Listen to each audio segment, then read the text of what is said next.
فقیر دادا خان نوری کے ہمراہ جب نمنگان شہر میں داخل ہوا تو مولانا رستم جان نے 4 جگہوں پر استقبال کے لیے جماعت بھیجی تھی۔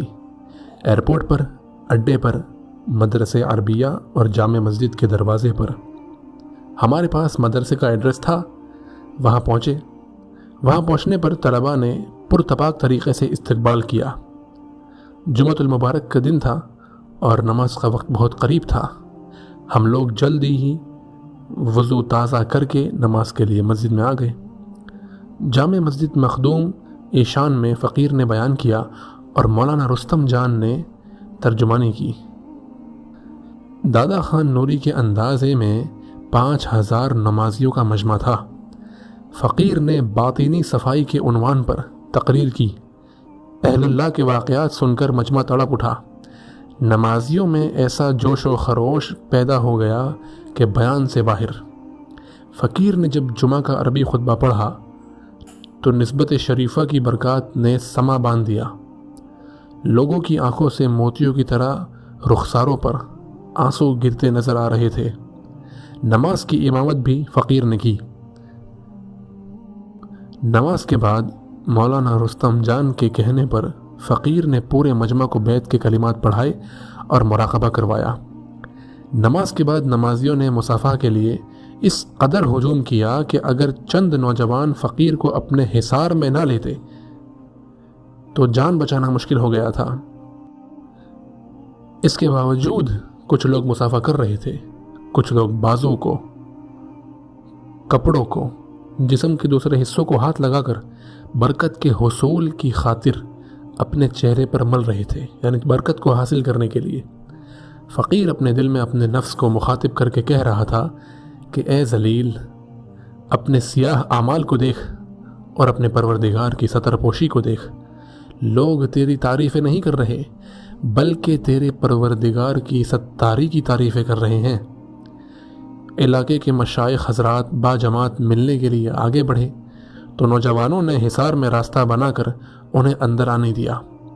فقیر نے نورانی چہرے دیکھے تو فرط عقیدت میں ان کے ہاتھ چومے، جبکہ انہوں نے فقیر کی پیشانی پہ بوسہ دیا۔ مجمع کے لوگ اس منظر کو دیکھ کر اللہ اللہ کی صدا بلند آواز سے لگا رہے تھے۔ دادا خان نوری کی بانچیں کھل رہی تھی۔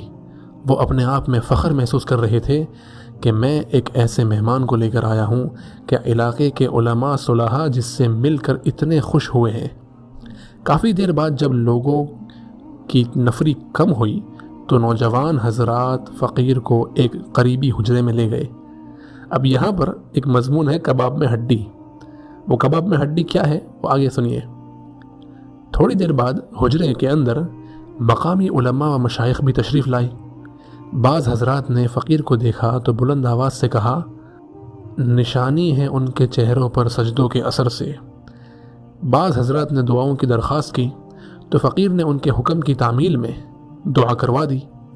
اسی اثنا میں کوٹ پتلون میں ملبوس ایک آدمی کمرے میں داخل ہوا اور فقیر کے قریب اس طرح آ کر بیٹھ گیا جیسے کوئی شیخ المشائخ بیٹھتا ہے۔ جب کوئی آدمی فقیر کو دعا کے لیے کہتا تو یہ صاحب جلدی سے ہاتھ اٹھا کر بلند آواز سے دعا شروع کر دیتے اور پھر اس آدمی کو کہتے کہ آپ کے لیے دعا کر دی گئی ہے۔ پھر اچانک ان صاحب نے بیان کرنا شروع کر دیا۔ فقیر نے قریبی آدمی سے پوچھا کہ یہ کون ہے؟ تو اس نے کان میں بتایا کہ یہ ترکی کے عالم ہیں، بے ریش ہے یعنی جن کی داڑھی نہیں ہے، عورتوں سے اختلاط رکھتے ہیں یعنی ان سے ملتے ہیں، حرام حلال کی تمیز نہیں مگر حکومت نے ان کو تبلیغ کے لیے بھیجا ہے۔ مغربی ممالک نے وسط ایشیا کی ریاستوں کے آزاد ہونے پر یہ محسوس کیا کہ یہاں کے مسلمان کہیں سعودی عرب والے اسلام پر نہ چلنا شروع کر دیں، لہٰذا انہوں نے ایک فنڈ قائم کر کے بہت بڑی رقم اکٹھی کی اور ترکی کو پیش کی کہ آپ اپنے علماء کو یہ پیسے دے کر وسط ایشیا بھیجیں، وہاں پر مساجد اور مدارس بنائیں اور وہاں کے لوگوں کو اپنے جیسا مسلمان بنائیں۔ لہٰذا ایسے چند 100 حضرات اس وقت ازبکستان کے مختلف علاقوں میں آئے ہوئے ہیں۔ ہم مہمان کا اکرام کرتے ہوئے ان کی باتیں سن تو لیتے ہیں مگر کرتے وہی ہیں۔ جو ہماری اپنی سمجھ میں آتا ہے۔ جب وہ صاحب کچھ دیر بیان کرتے رہے تو مجمع میں ایک شخص نے کہا کہ آپ کی باتیں تو ہم روزانہ سنتے ہیں، برائے مہربانی اس شیخ کی باتیں سننے دیں۔ مگر وہ صاحب لوگوں کی چاہت کا احترام کرنے کی بجائے اپنی باتوں میں لگے رہے، حتیٰ کہ ہر آدمی کو ناگواری محسوس ہونے لگی۔ جب فقیر نے دیکھا کہ آداب محفل کو ایک طرف کر کے ان صاحب نے محفل کا رنگ ہی بدل دیا ہے تو فقیر نے ان کے قلب پر توجہ ڈالی۔ اگلے چند لمحوں میں وہ صاحب محفل سے اٹھ کر چلے گئے۔ سب نے سکھ کا سانس لیا۔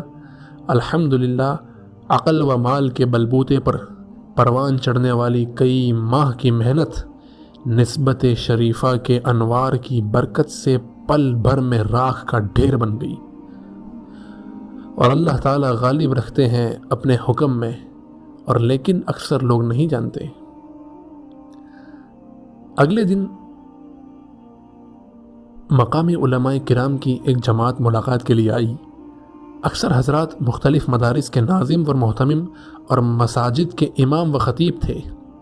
یہ حضرات اتنی روانی سے عربی بول رہے تھے جیسے کہ عربی ان کی مادری زبان ہو۔ فقیر نے ان کے سامنے اپنی بے علمی کا اظہار اور جہالت کا اقرار کر لیا۔ یہ بھی بتایا کہ فقیر آپ کی سب باتیں سمجھتا تو ہے مگر عربی زبان بولنے پر قدرت حاصل نہیں ہے۔ بہرحال ٹوٹی پھوٹی زبان میں جواب دیتا رہے گا۔ دادا خان نوری اپنی بہن بھائیوں سے ملنے کے لیے گھر گئے ہوئے تھے، لہٰذا گفت و شنید کا دوسرا کوئی راستہ نہ تھا۔ صاحب خانہ نے خشک میوے دسترخوان پر رکھ دیے تھے۔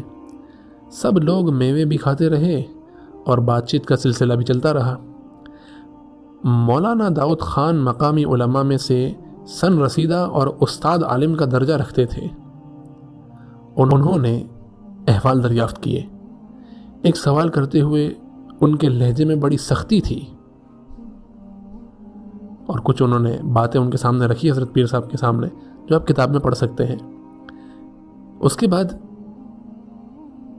مولانا کو حضرت پیر صاحب نے جوابات دیے، لیکن ان کو تسلی نہ ہوئی۔ پھر انہوں نے فقیر سے پوچھا کہ آپ یہاں کیوں آئے ہیں؟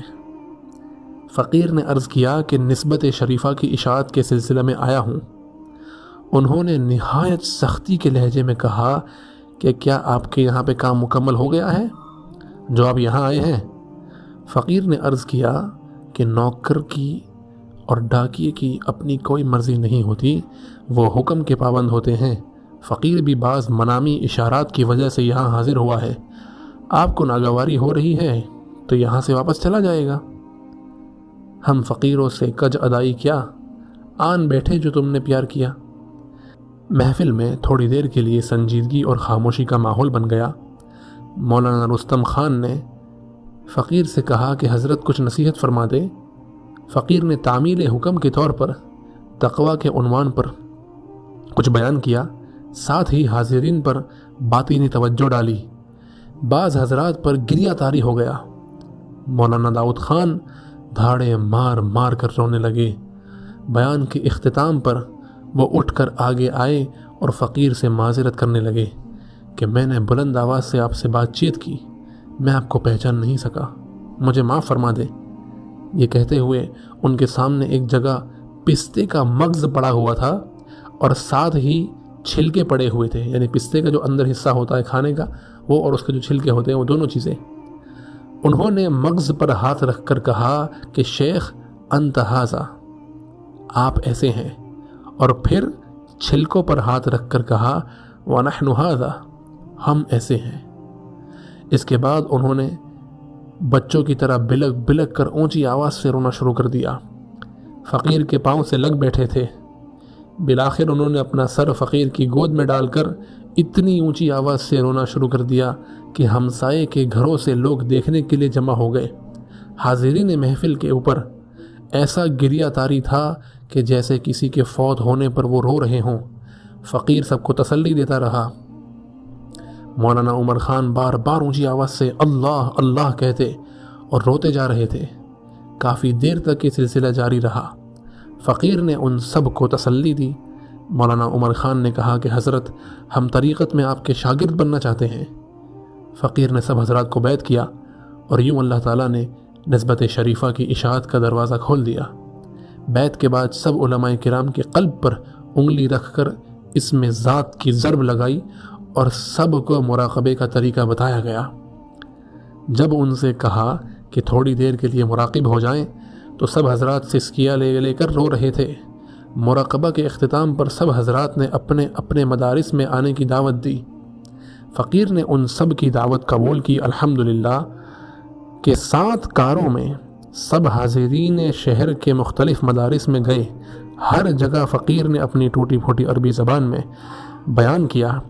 طلبہ بھی سلسلہ عالیہ میں داخل ہوتے رہے۔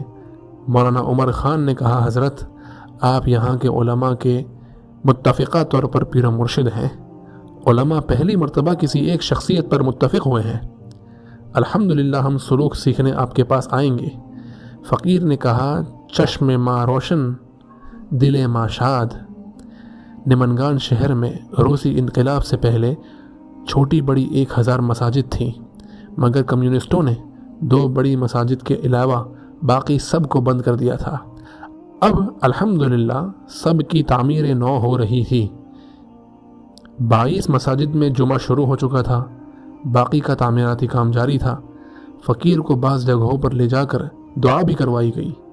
الحمدللہ پہلے ہی دن اللہ تعالیٰ نے اپنی رحمت کاملہ سے اللہ اللہ کرنے والوں کی ایک جماعت بنا دی۔ اب فقیر کو نہ تعارف کے لیے دادا خان نوری کی ضرورت رہی اور نہ ہی کہیں آنے جانے کے لیے کسی کی گاڑی کی محتاجی رہی۔ دادا خان نوری نے جب یہ معاملہ دیکھا تو کہنے لگے کہ حضرت آج رات ہمارے گھر دعوت قبول فرمائیں، اس کے بعد علماء آپ کو جہاں چاہیں لے جائیں۔ چنانچہ رات کو پرتکلف ازبک کھانے دسترخوان پر ملے۔ بھنا ہوا گوشت بڑا لذیذ تھا، بہت زیادہ کھا لیا۔ جب سونے لگے تو دادا خان نوری نے بستر کے ساتھ دسترخوان بچھا کر اس پر کھانے رکھوا دیے۔ پوچھا یہ کیا؟ کہنے لگے کہ رات کو آنکھ کھلے تو بقیہ کھانا بھی کھا لیجیے گا۔ اب اس کے بعد دوسرے مدارس میں حضرت پیر صاحب کا جانا ہوا تھا، وہاں پہ کیا واقعات پیش آئے انشاءاللہ اس کو اگلے ایپیسوڈ میں کور کریں گے۔